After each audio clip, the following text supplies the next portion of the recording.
پښتون بلوچ پر یوه کمبله سره ناست یو. عاجزانو موږ به داسې د خیر کارونه کوو لکه نن چې دا درېمانو دا کار کړی دی چې د دې خلکو په مابینځ کې بندتیا پرته وله، مړي پراته ولو، نن هغه په خوشحالي او په برادري په ورورګلوي حل سوله.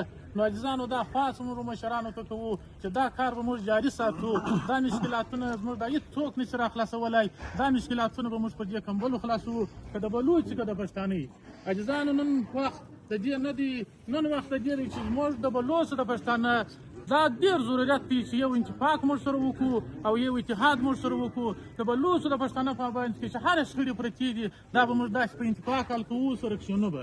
دا هر چاته موږ وایو چې چاته ستړې ورپېښه ده، چاته مشکل ورپېښ دی، دا د خیر مشرانو ته، دا د خیر خلکو ته ځان ورسوي، خپل مشکل حل کړي. دا مشکلاتونه زموږ په مابینځ کې ډېرې غټې بېبختۍ جوړوي او ډېرې غټې ستړیاوې جوړوي او دا بدامني جوړوي.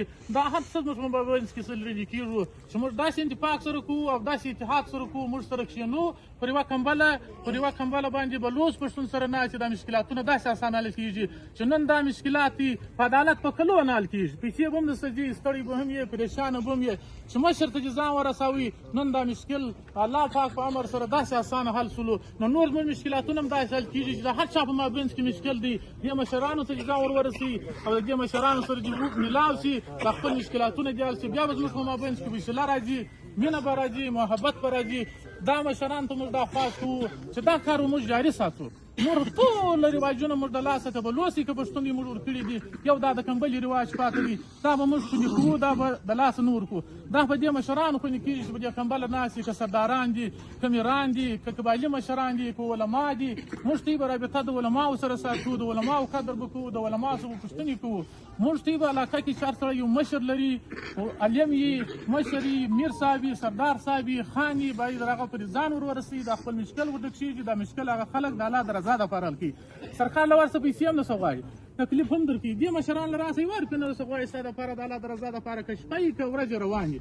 نو عاجزانو دا خاص موږ کوو چې څونه مشکلاتونه زموږ د پښتنو د بلوچ په مابینځ کې دي، که د پښتنو په مابینځ کې دي، دا باید موږ په دې جلګو حل کړو. دا کوشش موږ وکړو او شپه ورځ موږ دا مشران پر ځان یوه کړو، د الله د رضا دپاره موږ روان سو، د الله د رضا دپاره د خلکو مشکلاتونه ورک.